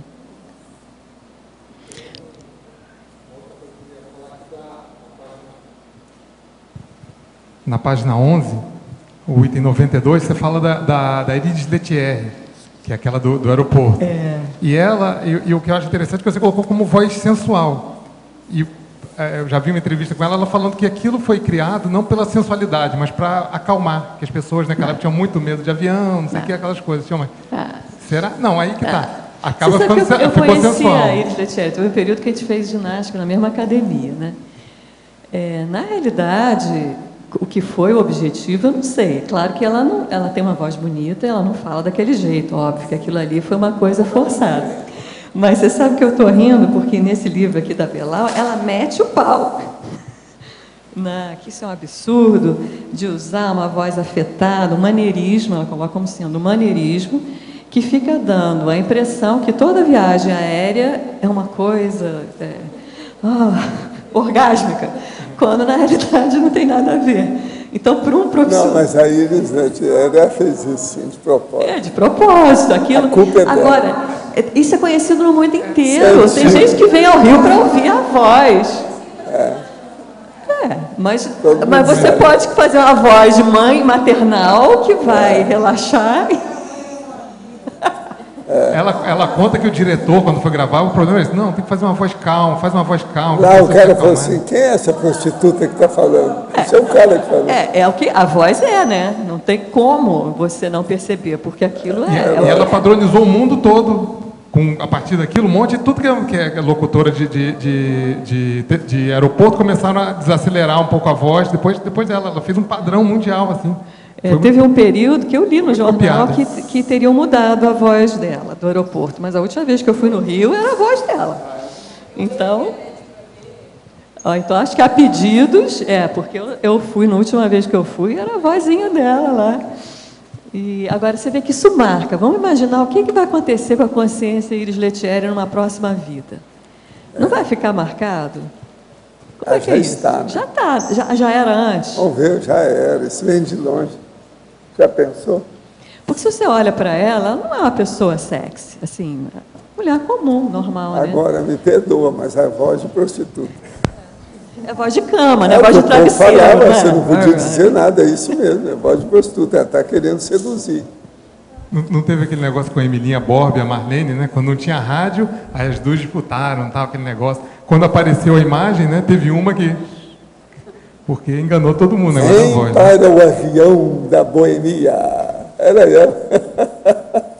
Tudo é isso. Quem que era a mais bonitinha? Não, a Marlene perdeu. A Marlene perdeu vários pontos quando apareceu a imagem dela. A outra era mais bonita. A Emilinha Borba era mais bonita. É mais bonitinha que a Marlene? Aí acabou a disputa. Acabou. Como é que é a voz da Marinha, né? A Emilinha Borba, acho que era a voz da Marinha, não era uma coisa assim? Professor? Sim. Professor, o senhor poderia falar sobre, na página 9 do DAC, complementum logicologia? Poderia falar um pouco? Somente evolui quem busca explicações lógicas para as realidades fisiológicas e as para-realidades parafisiológicas do cosmos. O mini-PC evolutivo pode valer por uma biblioteca. Da minúscula semente surge a grande árvore. Da espiga se faz o milharal. Da ideia inicial é composta a obra-prima. Agora aí o João Paulo falou, mini vocábulos geram mega pensenes. Então o problema todo é ter lógica do processo de crescimento. Agora, aqui está falando da fisiologia do cosmos. Fisiologia é o que justamente que a Mi está falando sobre a voz. É a fisiologia da voz. O processo do laringochakra. Como é que se faz uma comunicação oral, verbal? Tudo aí nós estamos falando é isso. O canto, a comunicação, o diálogo, o coloquialismo, tudo depende disso. Você entende? Então, aqui o processo nosso é ter lógica. A logicologia precisa estar disso para que a gente entenda a fisiologia, a função, como é que as coisas funcionam. A verbetógrafa. Frequentei um centro onde havia materialização. Durante 5 anos, apenas uma vez a trombeta foi utilizada para uso da Consciex. Na minha primeira experiência no laboratório de espertologia, ouvi perfeitamente a voz materializada da Consciex me dando as boas-vindas, e admoestações sem o aparato intrafísico. Eu estava fora do corpo, houve apenas materialização da laringe, pois havia abundância de ectoplasma. Olha, aí tanto faz uma coisa quanto outra, mas de qualquer maneira você devia estar descoincidida. Né? Conheci o IPC em 1998, fui colaboradora no Rio de Janeiro e pratiquei TENEPS por 3 anos. Quando o meu primeiro filho nasceu, interrompi os trabalhos, isso há 9 anos. Entrei no estudo da mediunidade, Federação Espírita, mas sempre busco as pesquisas do IPC para ampliar meus conhecimentos. Sinto a cobrança do meu amparador para o retorno da TENEPS e preciso de orientação. Será possível retornar às atividades da TENEPS? Há um procedimento a seguir que devo observar antes de retornar. Hoje eu moro em Brasília, estou casada com o pai dos meus 2 filhos, 9 e 5 anos, e trabalho em uma instituição de ensino superior particular. Olha, o seu problema é trabalhar novamente com a energia e ver como é que você fez para ficar melhor do que você era. E agora, se você arranjar mais filho, cuidado, senão você já vai entrar, porque isso é regressão. A hora que veio o processo da parideira, tomou conta da tenepsista. Isso aí é que você tem que olhar, porque possivelmente pode ser que vai acontecer alguma coisa pela frente. Cuidado, não deixa a segunda vez, não. Agora, tem que começar a funcionar e se organizar para isso. A verbetógrafa. Você acabou de falar sobre voice-overs e a voz do ator. E gostaria de saber se você acha que a habilidade de imitação e criação de vozes vem de um aspecto de vidas passadas ou é uma habilidade que desenvolvemos ao longo da vida para certas pessoas. É a Cassandra que está falando. Ah, Cassandra, eu acho que essa coisa de artista vem de muitas vidas, né? É o caso dela. Que é o caso da Cassandra, né? Então, você vê o João, pequenininho, ele já estava ali vendo a sincronia do som com o lábio. São artistas recentes. É. Aqui tem um monte de artistas, às vezes são 1000 anos, 1500 anos. Agora, esse povo aí não. Deve ser 100 anos, 150 anos. Amém. São artistas recentes. Aqui no B. Na página 6, na 6ª linha, lá embaixo, em pensenologia, você trouxe para nós a benignopensenidade irradiada pela voz fraterna. Como você... E antes, um pouquinho antes, você tinha falado da voz assediadora. Essa voz fraterna, você acha que a dosagem, tanto para mais quanto para menos, mais alto ou mais baixo, ela se aplica também nessa possibilidade de voz fraterna? O que você entende por voz fraterna? Olha, eu acho que primeiro vem a intencionalidade, né? Tá. Eu acho que... Eu lembro uma época que eu estava na dinâmica do cosmograma, a gente aplicava arco voltaico, né? Toda semana. E eu lembro que veio uma intuição para mim que eu tinha que, ao aplicar aquele arco, imaginar que eu estava fazendo arco no meu filho. Né? Por quê? Porque para dar um tom mais fraterno. Para mim, a maior fraternidade que eu tinha seria aquela. Então, seria expandir aquele grau de fraternismo que eu tinha com o filho para a Consim, que estava na minha frente, que estava aplicando o arco voltaico. Então, a partir desse insight que veio, eu procurei sempre esse acoplamento com a central extrafísica da fraternidade. Começou a se tornar um hábito, né? Na assistência, sempre está dosando qual o grau de fraternismo que eu estou aqui. Porque o fato de a Tare ser dura, não quer, muitas vezes, né, a porta ser dura, não quer dizer que você não possa ser ao mesmo tempo fraterna. Então, como é que equilibra essas coisas? Uhum. Na realidade, você tem que ter a energia da central extrafísica da energia, tem que ter o fraternismo, né? E tem que ter a lógica, né? O PEN da central extrafísica da verdade. Como você equilibra essas coisas? Eu percebi um trabalho em mim que foi feito bem assim, ficou muito evidente esse trabalho com a central extrafísica da fraternidade, de estar procurando abrandar, talvez pelo meu histórico, fosse por ali fosse mais carente, né? Então, esse abrandamento do tom de voz, essa sempre está alinhado com a intencionalidade do fraternismo. Então, quando você faz esse movimento de caso pensado, daqui a pouco ele começa a ficar não só de caso, ele vira a segunda natureza, né? Essa é a ideia. Você vai primeiro fazendo exercício caso pensado até transformar numa rotina. E eu percebo que essa benignopensenidade ela abranda a minha voz. Eu percebo que muda a energia da voz, muda o ritmo. Eu passei a falar mais lento, porque eu ia falar tudo atropelado, eu passei a falar um pouco mais lento, e eu percebo que sai mais energia entre as palavras. Foi assim o que eu percebi comigo. Tá, entendi.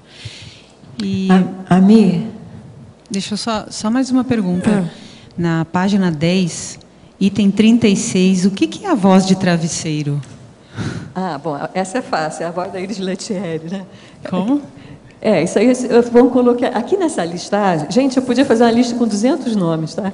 Foi uma loucura. A maior dificuldade nesse verbete foi caber tudo, e está já extrapolando, né? 9 páginas, mas tinha muita coisa. Então, ele tem um tanto...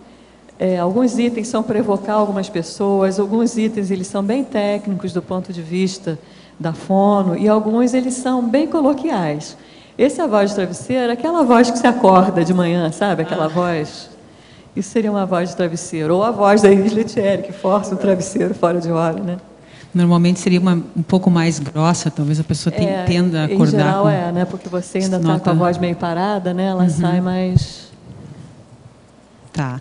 E para o professor Valdo, uma perguntinha no seu verbete. Logo ali na primeira página, na página 7, em definologia, a segunda frase, o senhor inicia lá, a essência das realidades começa nas coisas simples. Cada objeto ou coisa no cosmos apresenta objetivo ou função específica. As realidades apresentam funções sadias ou patológicas. Existe também a fisiologia e a antifisiologia. Sinergias, binômios, interações e crescendos atuam nas realidades dentro e em torno de todos nós. A parafisiologia do parafato ou parafenômeno está embutida no conteúdo da mensagem. Então, o processo todo é a pessoa examinar os detalhes para ver aonde vão as coisas. Isso que o senhor quis Então, dizer que eu com as estou coisas tentando simples. aqui chamar a atenção para as funções gerais de tudo, que começa tudo pelas pequenas coisas. Não se pode desprezar as coisas mínimas sempre. Tem coisa supérflua, tem coisa significante, ok, mas nem sempre. É preciso de abrir o olho. Então, senão você pode julgar no lixo aquilo que é a pérola, que é o precioso, o diamante, entende? Na interaciologia, página 8, terceira linha, poderia explicar a interação multidimensional presente no fenômeno da voz direta projetiva. Já vivenciou este processo? Pergunta para mim? Não, nunca vivenciei o processo. Conforme eu já comentei aqui antes, eu tirei essa informação do Projeciologia, está lá na página, já falei, deixa eu procurar novamente, acho que era 187, né, que eu acho que foi que eu falei. 185, né? Então, é uma interação de intrafísico com extrafísico, é uma interação da CON5 com a CONSEX, é uma interação do ectoplasmia para fazer a materialização, né? Todo o fenômeno envolve uma série de interações aqui.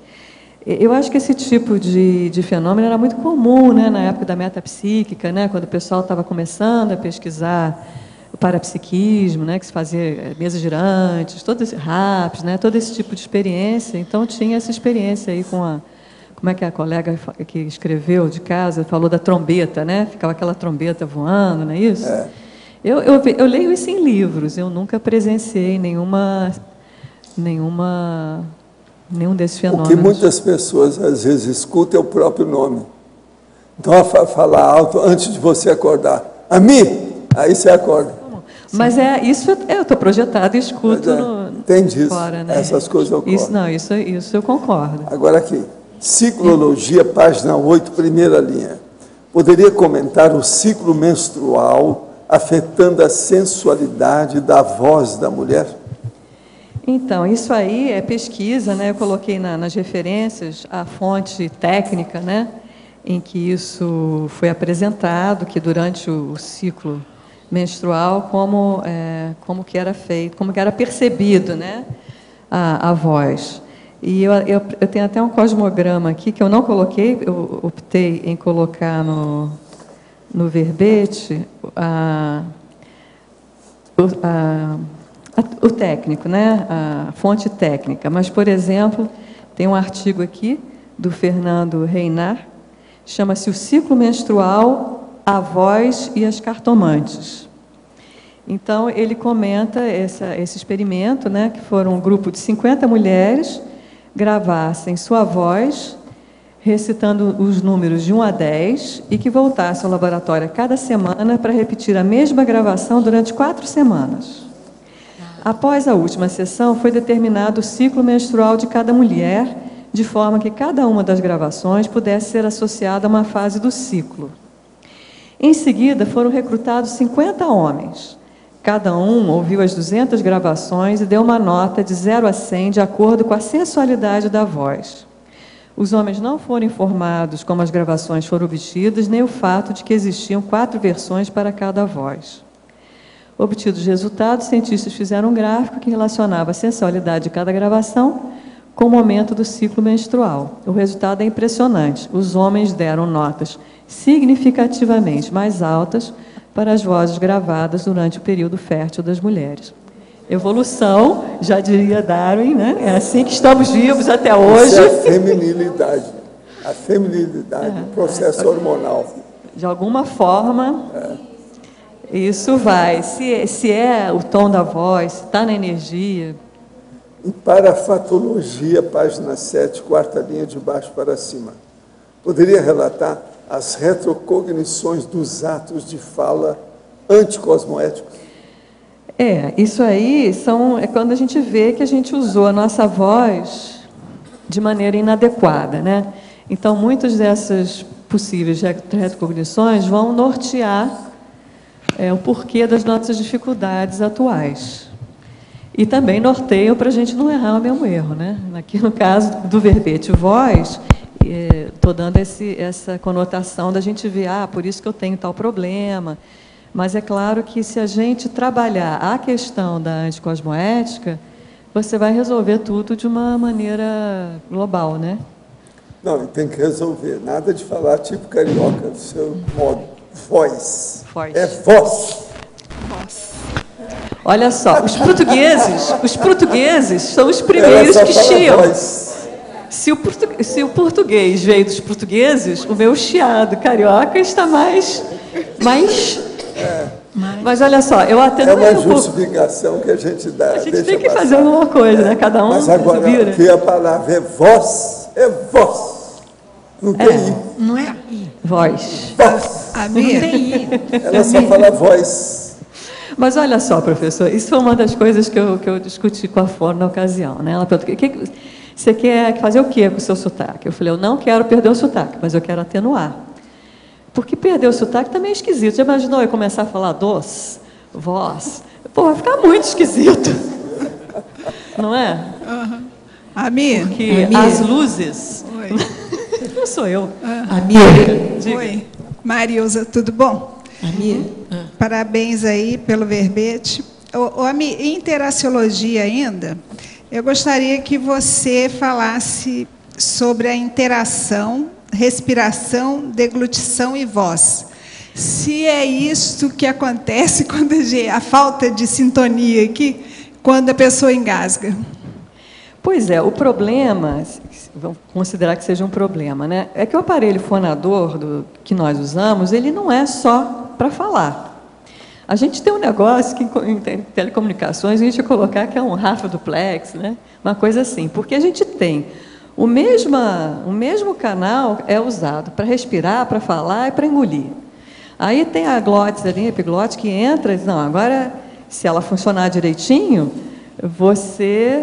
a comida vai para o esôfago, né? Mas se a gente vai ficando meio distraído, ou já com musculatura meio flácida, lá pelas tantas, o negócio não vai, né? Então, em vez de ir para o esôfago, vem para a traqueia e a gente engasga e tudo mais. É porque o sistema foi mal planejado mesmo, né? Aí eu fico perguntando, né? Por que o negócio... Porque é difícil, né? É tudo no mesmo só, né? A gente tem que fazer malabarismo para dar certo. Você vê que o cantor, ele tem que respirar e cantar. Às vezes tem uma linha melódica, aquilo é longo, né? Como é que ele consegue cantar aquilo tudo E respirar sem ficar o barulho da respiração no microfone não é fácil, né? E na hora e tem que engolir, né? Porque ele também tem que engolir, porque senão como é que vai ser a saliva, né? Então é complexo. As locutoras da Rede Globo, tudo coloca lá. Toda hora que vai pegar o microfone. Parece que vai. Isso é normal. Para dentro do microfone, né? Em estado de projeção, vi algumas entidades, não sei se extrafísica ou de outras dimensões, capazes de transformar água suja de rios, lagos ou reservatórios em águas límpidas, translúcidas. Qual seria o propósito dessa prática e em qual categoria poderiam enquadrar esse tipo de entidade? Olha, eu não conheço essas entidades, agora seria bom, se você encontrar com elas, mandar falar com a turma da poluição. Esse povo deve ser bom, são os antipoluidores. Nós estamos precisando de gente assim, né?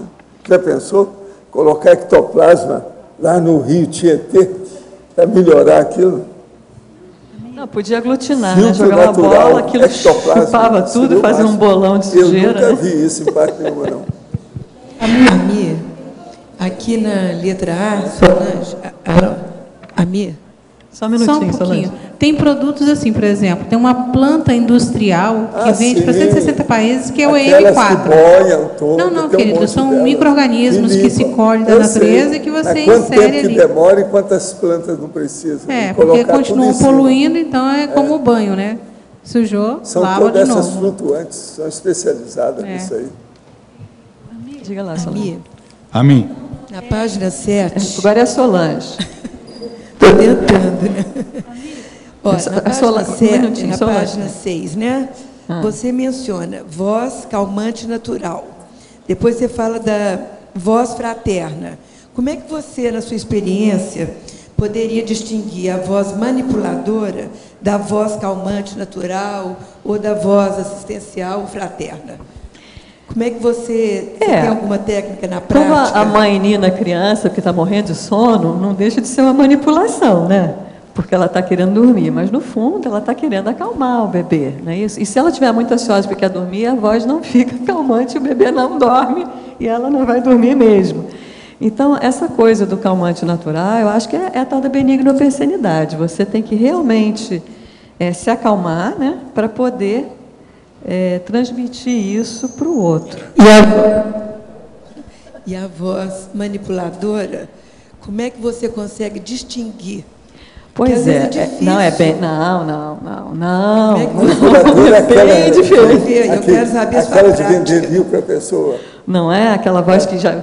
Parece que a voz pega a gente por trás, e né? a Enrola posição toda a também gente. de cruzar as pernas, faz parte Cadê da voz. a Flávia Guzzi? Eu não sei onde que a Flávia foi. Ela estava contando aqui um pouquinho antes de começar da Bruna Lombardi. Que ela, uma vez a Bruna Lombardi foi na loja dela, lá no Rio, e que a Bruna Lombardi chegou e falou assim... Enfim, o oi levou assim mais de 30 segundos, 60 segundos, e quando o oi dela terminou, né, de subir e descer todas as modulações, ela tinha tudo dominado. Eu acho que não está na cara, né, que já é por hábito, por tudo, a pessoa vai lá e... Leitura das energias, né? Mas a gente vê, porque a voz manipuladora, ela é gruda, é um horror, né? Você acha que... É bom, deve ter gente com mais finesse, né? A gente não mas dada isso é a voz de ditadora. Dada a finesse do manipulador, tem que ter a finesse do ouvinte para perceber, né? Essa aqui é o microfone. A mim, Oswaldo aqui acima, não é? Fala, Oswaldo. Detrás de você estou hoje. Meus parabéns. Duas coisas eu queria te perguntar. A primeira delas é justamente uma coisa que eu gostei muito aqui na mitologia, que é o fato o mito de haver sotaque mais correto em relação ao outro. Você poderia ampliar esse conceito? Então, a gente acabou de comentar do sotaque carioca, né? Vem alguém lá do sul, de Minas, né? Fica aqui negócio de voz. Agora, eu escuto um porta, gente, aquilo dá até um treco por dentro, né? O que é o mais certo? É o porta está mais errado que o meu porta? Que está mais errado que o porta? No Brasil, eles acham que o carioca é que tem o melhor sotaque. Eu não sei, né? Dizem que é o pessoal do Maranhão, não é? Que é que tem o melhor sotaque. Eu escutava falar isso, que era o pessoal do Maranhão. Mas não pode ser carregado. Por exemplo, a Flávia não está aí. Ela tem a Flávia sotaque tem bem carioca, né? Da Zona Norte. Eu justamente toquei nesse tema, porque essa era uma das coisas quando nós dávamos aqui com Liliana as aulas de espanhol, pequeno, vamos dizer assim, preconceito que existe dentro da língua espanhola, de que realmente existe determinado sotaque correto. E uma das coisas que nós falamos... todo idioma tem. E na Inglaterra, é o centro de Londres que é o que manda, é o melhor sotaque. Está entendendo? Isso é clássico. Todo mundo sabe disso. Em Londres, o centro de Londres é que manda. Outra coisa, na Alemanha, é Berlim. É o sotaque de Berlim que é o melhor do alemão.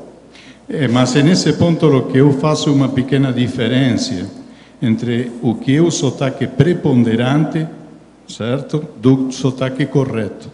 Ou seja, são duas coisas totalmente diferentes. Numa língua você tem sotaque que destaca, talvez, por uso, por quantidade de pessoas e por tradição. Mas não é por isso, pelo menos eu vou dizer isso dentro da língua espanhola, não existe sotaque dentro da língua espanhola. É aceitado dentro de todas as academias de que não tem sotaque correto. Todos eles são válidos dentro da língua. E o pior deles é o das Filipinas. Que é o mais distante, né? Das Filipinas é muito difícil, porque misturou com os índios. Lá, o Tagalog é muito difícil. Torra tudo, é até difícil você entender quando eles estão falando espanhol. E o outro ponto que te queria comentar, agora você estava falando dos cantores para ele aspirar e tudo mais, simplesmente é uma questão isso pelo menos nos cursos de locução, é uma coisa muito habitual, o fato justamente de talvez uma das primeiras lições, é de ler corretamente conforme os signos de pontuação, porque justamente esses signos de pontuação são os que dão a oportunidade para você poder respirar corretamente. O que canta é a mesma coisa, só que é ritmo totalmente diferente. E a outra coisa que eu queria te sugerir a mim, é justamente na próxima vez que você, vamos dizer, expanda a tua muito boa listagem de 100 pontos aqui de voz, acrescenta com a voz de locutor. É mundialmente reconhecido isso. Eu coloquei a voz de radialista, pelo menos na masculinologia e feminologia, eu acho que tem o radialista, a radialista. Está vendo? Na masculinologia e feminologia. Não tinha visto, então. É porque, na realidade, eu tive que me equilibrar aqui para conseguir colocar tudo que eu queria. Não consegui, evidentemente. Ficou imenso o verbete e eu cortei muito. Mas, sem dúvida, né, a voz do locutor... Aliás, teve uma pergunta... A voz de locutor lá do Paraguai, né? Z5, Z4, Radio Encarnação de Paraguai, hablando para o mundo. É isso aí. Deve ser Rócora. Para quem não sabe, o Oswaldo é locutor, né, Oswaldo? Pois é, mas eu também fui locutor durante muito tempo. Oi. Você poderia, em síndromologia, explicar para a gente da 3ª à 7ª síndrome? Sim. Deixa eu achar aqui a síndromologia. Já achei aqui. Vou tudo, tá? Esse síndrome do sotaque estrangeiro é quando, por exemplo, dado um determinado problema neurológico, possivelmente, a pessoa, digamos que é britânico e começa a falar com sotaque americano ou com sotaque italiano. Isso é uma coisa que existe. Esses próximos, a síndrome de Down, aliás, tem erros aqui de grafia, eu já consertei ali com o professor Valdo, eu devia estar dormindo na hora que eu fiz isso. É Beckwith, não tem esse W, Beckwith Wiedemann, e esse Wiedemann tem um Ezinho, e a síndrome também já até esqueci aqui, mas também não é esse o nome, tem erros de grafia aqui. Mas tanto a síndrome de Down quanto de Beck-Wiedemann e essa de Wadenburg e a perissilviana, O que acontece? São síndromes distintas, causadas por, na sua maioria, genes, né? Mas elas sempre vão gerar algum tipo de distúrbio de aprendizado, ou de leitura, ou de articulação, atraso na linguagem, alguns dão problema de surdez. Então, todos os problemas que não são os mesmos em cada uma dessas síndromes, eu posso até te dizer, ler o que é cada uma, mas a síndrome de Down todo mundo sabe o que é, né? Mas as outras são menos comuns. Por exemplo, essa perissilviana é uma má formação na fissura de sílvios, que é a área onde é feita a codificação articulatória e também a programação motora da linguagem falada. Enfim, algumas outras dão problema de surdez. Tem uma dessas aqui que faz com que a língua, os órgãos todos fiquem muito grandes, por exemplo, a língua. Então, tudo isso vai dificultando esse processo da fala, né? Todas as pessoas que sofrem desse tipo de síndrome, da Down até a perissilviana, aí, elas, em geral, vão fazer algum tipo de acompanhamento, né, com fono, para poder ultrapassar, recuperar um pouco essa função da voz. A síndrome da imobilidade ciliar é porque a gente tem uns cílios, os médicos me corrigem se estiver falando errado, mas a gente tem uns cíliozinhos aqui ao longo aqui da traqueia, aqui, toda essa parte respiratória. E isso aí é que faz com que as sujeirinhas, as impurezas, não fiquem paradas, elas estão lá, estão caminhando. Existe uma síndrome em que isso não acontece. Então, qualquer pequena sujeira ou pequena impureza, ela vai gerar ali algum tipo de infecção. E aí já gera muco e tal. Por exemplo, era uma coisa que eu sempre tinha dúvida, por que negócio de ar frio dava problema de bronquite? Porque o ar frio faz com que esses cíliozinhos parem de se movimentar. Não tem uma história, menino, proteja aqui a garganta, porque, né, vem um vento frio. Por que o vento frio? É isso. Então, com isso, toda essa parte da mucosa fica alterada e, consequentemente, a voz. A síndrome de Tourette é aquela que o nosso amigo Samuel Johnson sofria, né? Lembra aquele filme do professor? A pessoa fala que tem uns negócios assim, que faz uns sons. Também, né? É muito difícil ter uma comunicação quando vem um som aleatório, alto, né? Que se não fosse um som baixinho, mas é um som agressivo, ou compreendido como agressivo pelos outros.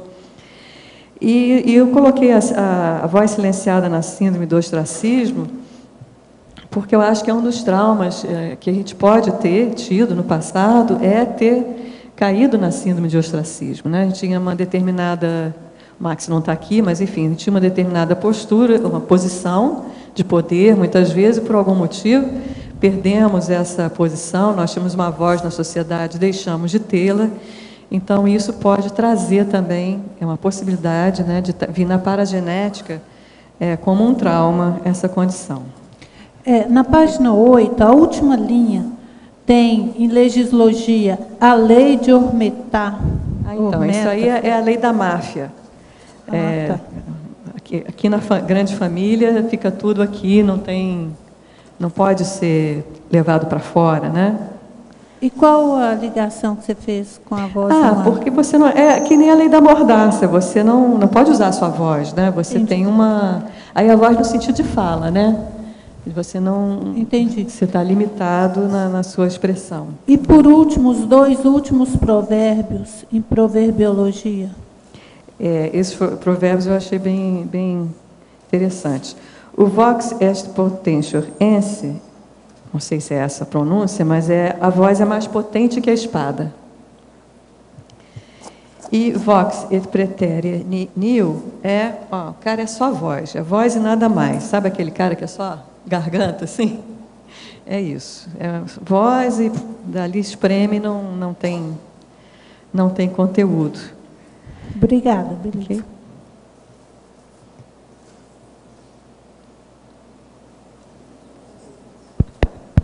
Amigo, aqui no ar. Pegando uma carona no que foi discutido aí sobre sotaque, uma sugestão que eu ia te fazer é que desse mais ênfase para o sotaque, porque eu acho que ele modula bastante, ou caracteriza um pouco o holopensene do que está sendo dito, ou da voz da pessoa. Ele traz uma, vamos dizer assim, uma variável a mais a pessoa com timbre muito parecido, com um tom de voz muito parecido, mas com sotaque diferente, aquilo dá uma característica holopensênica diferente. Sem dúvida, pelo sotaque, nós sabemos a nossa origem, né? Fica bem claro ali no cartão de visita, de onde a gente veio, qual é a nossa cultura. Então, eu estou falando carioquês, um outro carioca ouve, ele já tem um ponto em comum, né? Então, isso já abre um canal, ou pode fechar, né? Muitas vezes esse canal é fechado, e detesto carioca, show, né? Então, sem dúvida, essa questão do sotaque, é como o Oswaldo falou, mas não tem jeito, é uma coisa geográfica, né? À medida que a gente vai se encaminhando para outras localidades, se você lê um livro sobre essa questão de língua, você vai ver que só porque está num morro, a mesma sociedade, que vai para o alto do morro, uma outra que está mais baixo, aquilo já faz alterações no sotaque. Então, não tem como você ver a Filipina, né? É um espanhol perdido lá. Não tem nenhum outro povo falando espanhol em volta. Então, de alguma maneira, eles ficaram ilhados, digamos assim, né? Então, isso vai mudando mesmo. E não tem jeito. Enquanto a gente não tiver o tal do universalismo, a gente vai estranhar o sotaque alheio, né? Nós esperamos agora mais o seu sotaque aqui, com mais 100 verbetes pela frente. Com voz. Tá certo? Com de voz. Os nossos comerciais. Obrigado. Hoje tivemos 60 assinaturas no livro de presença, 26 perguntas presenciais e 22 perguntas online. Temos os recados da Mércia e da Tânia sobre o encontro do Colégio Invisível da Cosmoética, o Wildenilson sobre o balanço existencial, a Liliana sobre a Escola do Parapsiquismo, a Mara sobre o Tenepsograma e a Marilza sobre o curso CPC.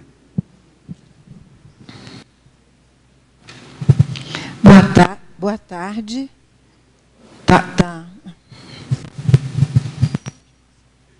Tá vibrante, né? Boa tarde, colegas.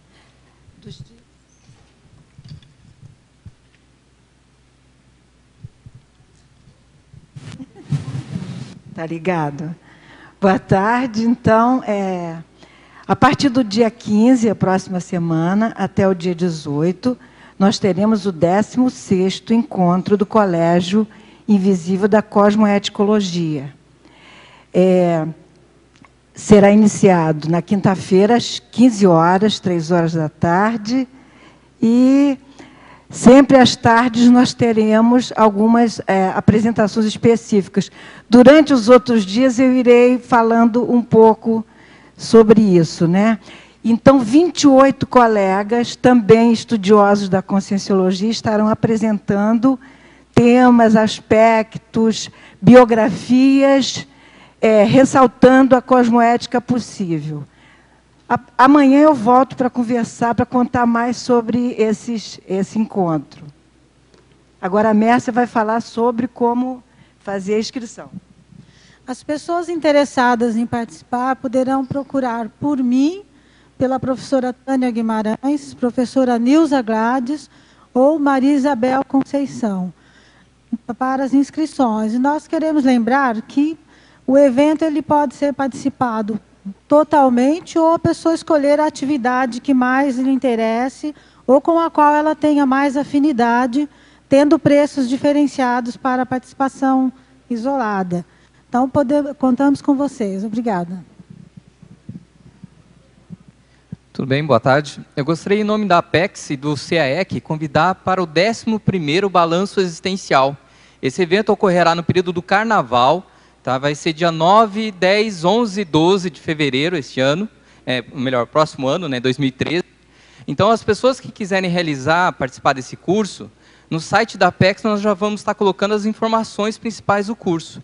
Esse curso é um momento para a pessoa fazer uma reflexão pessoal, analisar seus erros, seus acertos ao longo da vida e fazer um planejamento, ou seja, se organizar para os próximos anos, visando o cumprimento da ProEx. Ok? Então vai ser no Carnaval, é um período grande ali de feriado, então tem bastante antecedência, é possível as pessoas se programarem.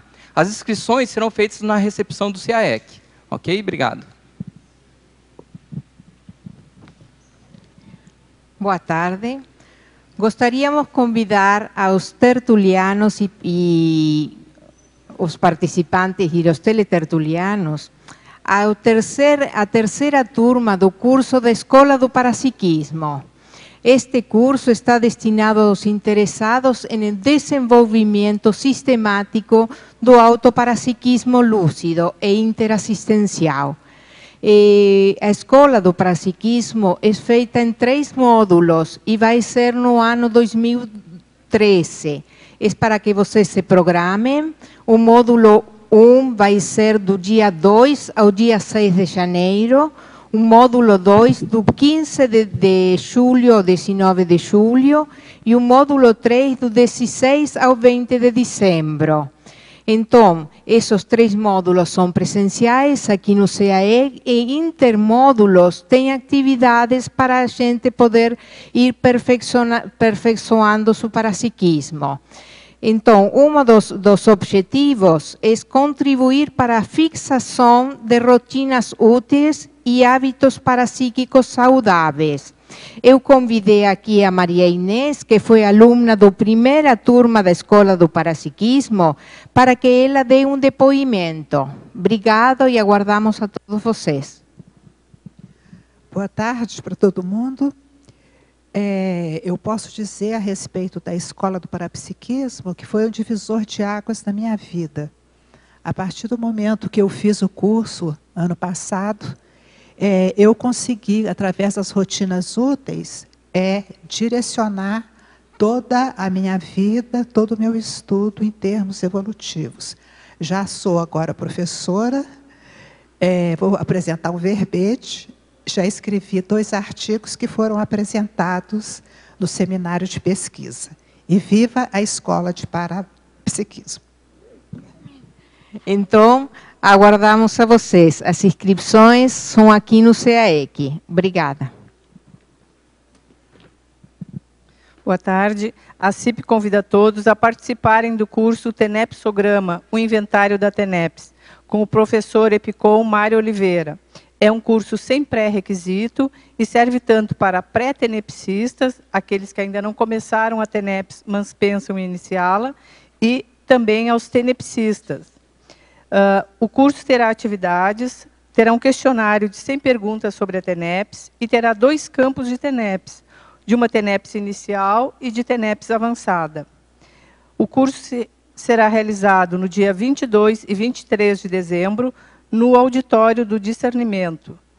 Informações e inscrições pode ser no CAEC, telefone 3525-2652, 3528-2488. Obrigada. Boa tarde a todos. Estou aqui para convidá-los para o curso do Código Pessoal de Cosmoética. Todos nós sabemos da importância de começarmos a elaborar o nosso Código Pessoal de Cosmoética e que irá alavancar o nosso processo evolutivo pessoal. Então, nós teremos o primeiro módulo, vai ser no dia 16, 17 e 18 de novembro, agora aqui no CAEC. O segundo módulo, 1, 2 e 3 de fevereiro de 2013. No intervalo entre um módulo e outro, teremos oportunidades de debater o trabalho que nós estaremos fazendo.